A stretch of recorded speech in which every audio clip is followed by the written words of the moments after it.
Swami Vivekanand Subharti University, one of the leading universities of North India.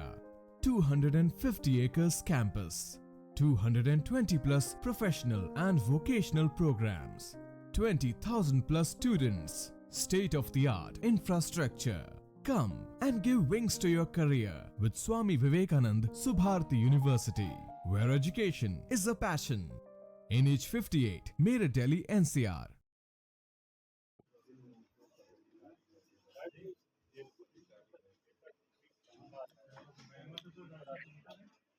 ये पहले तो मैं आप सभी के माध्यम से चीफ जस्टिस ऑफ इंडिया और सुप्रीम कोर्ट के इस फैसले का स्वागत करता हूं और उनका धन्यवाद देता हूं।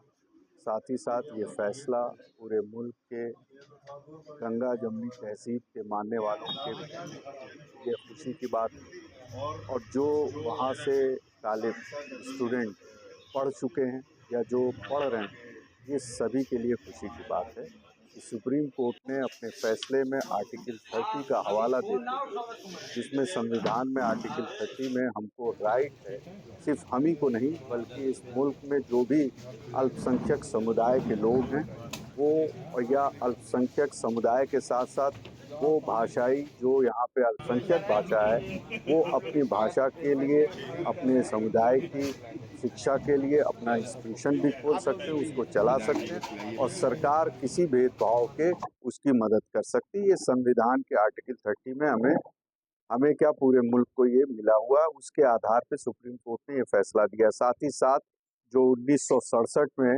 अजीज बादशाह वाला केस था उसको भी उन्होंने खारिज कर दिया और अल्पसंख्यक जो दर्जा एमयू का था उसको बहाल किया है और साथ ही साथ ये सभी लोगों की चीज। मैं समझता हूँ कि पूरी दुनिया में जहाँ जहाँ एमयू के स्टूडेंट हैं सबको इस जज्बात से जुड़े हुए हैं, खुश हैं और एमयू एक ऐसी संस्था है कि जहाँ पे धर्म और जात से ऊपर उठकर सिर्फ एक ही चीज़ वहाँ चलती है, वो ये है कि ये हमारे एमयू के सीनियर हैं, ये हमारे एमयू के जूनियर हैं, ना वहाँ धर्म है ना जात। और हमें बताने में भी ये फख्र होता है कि अलीगढ़ मुस्लिम यूनिवर्सिटी के सबसे पहले ग्रेजुएट जो है वो इस मुल्क में एक हिंदू भाई थे जिनका नाम किशोरी प्रसाद जी सबसे पहले थे जो वहाँ से डिग्री हासिल किए वो थे। तो एमयू हमेशा से बिना किसी के भेदभाव के सबको शिक्षा देने का काम करता है। साथ ही साथ डॉक्टर साहब ने जो बात कही कि हमारे जो वहाँ के फाउंडर थे उनकी ये सोच थी कि हिंदुस्तान एक खूबसूरत दुल्हन की तरह है और इस खूबसूरत दुल्हन की दो आंखें हिंदू और मुसलमान हैं। अगर एक आंख भी ऐबी रहेगी तो दुल्हन जो है ऐबी दिखेगी। इसलिए सबको हक है कि सब लोग पढ़ें और इस मुल्क में अपनी तरक्की, इस मुल्क की तरक्की के लिए अपना योगदान दें और आगे बढ़ें। थोड़ा तो उसकी अलग जो होता है। जी जी देखिए ऐसा है ना कि वो सिर्फ अल्पसंख्यक के लिए नहीं है, एक एक गलत माहौल जो है बुरा जाता है। वो इतनी उदार जगह है जो है, मैं तो जब मैं स्टूडेंट था तो मेडिकल कॉलेज में अक्सरियत जो है मेजॉरिटी में जो है हमारे नॉन मुस्लिम भाई जो है वो प्रोफेसर रीडर लेक्चरर थे और डीन भी थे और प्रिंसिपल भी रह चुके सब लोग आज की मौजूदा में प्रिंसिपल डीन और आज के भी और कई कई बार जो एक्टिंग वाइस चांसलर वहाँ पर हमारे नॉन मुस्लिम भाई लोग सीनियर रह चुके हैं। तो एक उदार जगह, लेकिन जब जो है ये इंस्टीट्यूशन कायम हुआ तो उस वक्त मुसलमानों का जो है पढ़ाई लिखाई का जो तालीमी जो है स्टेटस बहुत ही लो चला गया था। तो सर सैयद अहमद खान ने सोचा कि किसी भी कंट्री में जब तक जो हर एक आदमी एजुकेटेड नहीं रहेगा, अगर उसकी 20% 25% पॉपुलेशन अनएजुकेटेड रहेगी तो हमेशा कंट्री जो है फेल्योर की तरफ जाएगा। उन्होंने ब्रॉडली सिर्फ मुस्लिम के बारे में नहीं सोचा है, तो होल कंट्री के बारे में सोचा और उन्होंने जब एक अच्छा स्टेटमेंट दिया कि हिंदू और मुस्लिम वो एक दाहिनी या बाईं आंख के बराबर, अगर एक आंख भी कमजोर हो गई, कहानी हो गई तो पूरी दुल्हनी कहानी होगी। और उनका ये मानना था कि इसी हवा से हम भी सांस लेते हैं, इसी गंगा का हम भी पानी पीते हैं। वो उनकी कोशिश थी कि सब लोग मिला जुला के चलें, लेकिन खास तरीके से मुसलमानों में पढ़ाई का स्तर बहुत गिर गया था। इसके लिए उन्होंने बेहद कोशिश किया, और उनका काम तो बहुत पहले चल रहा था।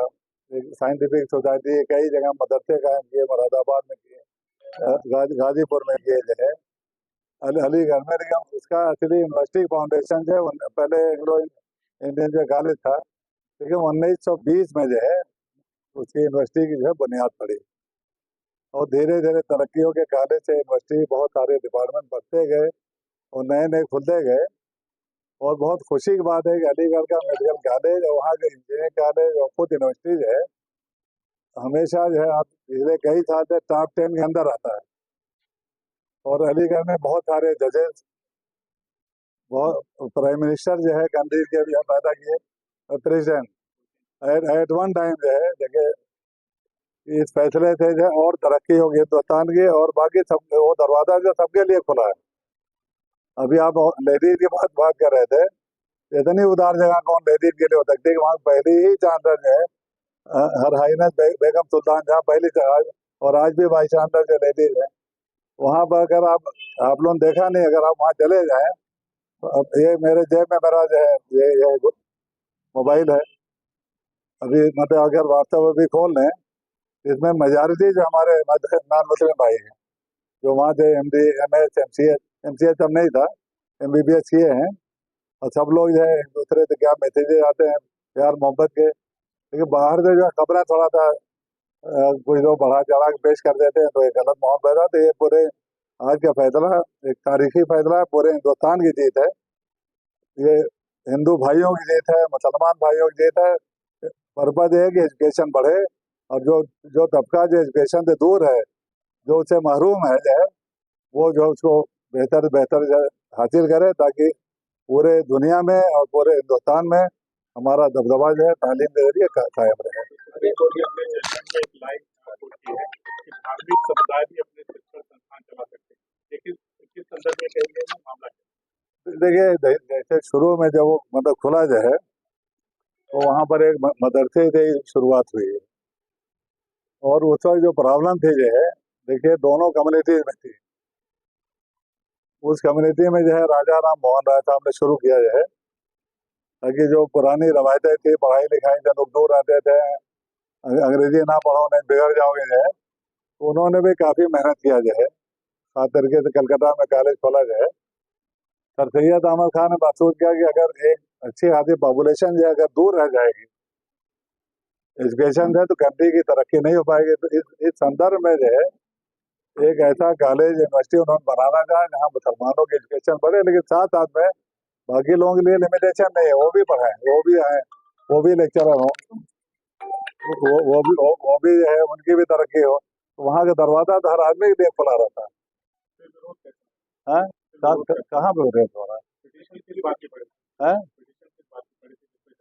देखिए पिटीशन, देखिए ऐसा इतना बड़ा मुल्क है, इतने बड़े मुल्क में हर यहीं पे 40-50 लोग हैं, हर आदमी की आइडियोलॉजी जो है एक जैसी नहीं होती। इसको आप लोग बहुत ही गौर से सुनिए। हम लोग तो हर जगह कहते हैं कि मतलब यहाँ पर 95% लोग जो एक ही आइडियोलॉजी के हैं। वो आइडियोलॉजी एक, पूरा मुल्क एक है, हर आदमी यहाँ भाई भाई है, न कोई मतलब धार्मिक भेदभाव है। अब इतनी बड़ी पॉपुलेशन में हर आदमी का माइंडसेट एक नहीं हो सकता है। कहीं न कहीं तो विरोध जो है कोई आदमी कर सकता है, हर जगह विरोध हो सकता है।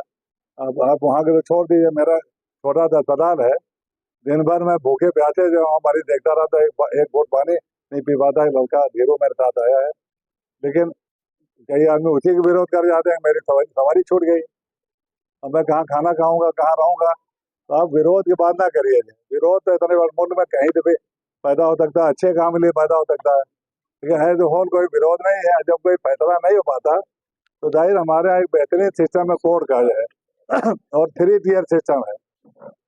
मतलब आज़ादी कहाँ हो सकती है, एक 3 टियर सिस्टम रखा गया है, ताकि कहीं से कोई लेगुनार है तो एक फाइनल जजमेंट है। और आज के जजमेंट में 7 जो है जजेस के बेंचेस है, मेजॉरिटी के साथ, 4-3 मेजॉरिटी के साथ, और 3-30 का जो है वो लेते हुए पिछला जो है फैसला जो है रद्द करके अजीत बाजा साहब का जो है ये फैसला दिया है। इससे हर आदमी की तरक्की होगी, एजुकेशन तरक्की होगी। माली आप एक छोटी बात बता रहा हूँ।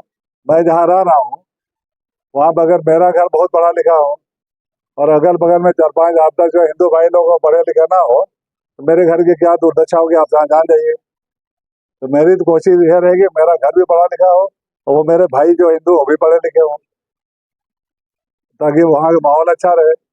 और नहीं पढ़े लिखे होंगे जो भी नहीं होगा तो जाहिर है मतलब उस तरह के ख्यालात में बुलंदी नहीं रहेगी, तरक्की नहीं होगी, जो सफाई नहीं रहेगी, एजुकेशन नहीं रहेगी। और कोई बड़ा अच्छा मौका है, मैं चाहता हूँ कुछ पूछिए जो है ताकि देखिए लड़ाई में तो बहुत लंबा टाइम लगा, मुझे छोड़े हुए कितने साल हो गए। नहीं उसके मनाती का तो उसके पहले भी चल रहा था। मेरे जमाने में भी एक ट्रेन गई थी, एक हादसा भी हो गया, उसका मैं जिक्र नहीं करना चाह रहा था। हम लोग उस वक्त ड्यूटी लगी थी मेडिकल कॉलेज में कि अगर रास्ते में किसी लड़के को चोट वोट लग जाए, कोई हादसा हो तो स्पेशल ड्यूटी लगाएंगे। तो लंबे टाइम से जो है बीच में जब इंदिरा गांधी प्राइम मिनिस्टर थे तो एक एक्ट भी आया जो 1981 में जो है, ये सिलसिला तो बहुत लंबे टाइम से चल रहा, तो कोशिश चल रही थी। और आज के फैसले के लिए मैं फिर से दोबारा अपने शब्दों को दोहरा रहा हूँ। ये पूरे हिंदुस्तान की जीत है, अदलिया की जीत है, इंसाफ की जीत है। ये किसी एक तबके की, किसी एक कम्युनिटी की, इसमें मुसलमान हिंदू का लफ्ज कहीं भी नहीं आएगा। उसको मैं अपनी तरफ से खारिज करता हूँ। वो सबके लिए है, सब लोग पढ़ेंगे और सब लोग रहे हैं। मैं बता रहे तो मैं लेकर आया हूँ, मेरा व्हाट्सएप खोल लीजिए, मेरे पेज में आप जान जाएंगे कि क्या जो है क्या मुसलमान लड़के थे क्या हिंदू लड़के थे, ये है मैं लेकर आया हूँ।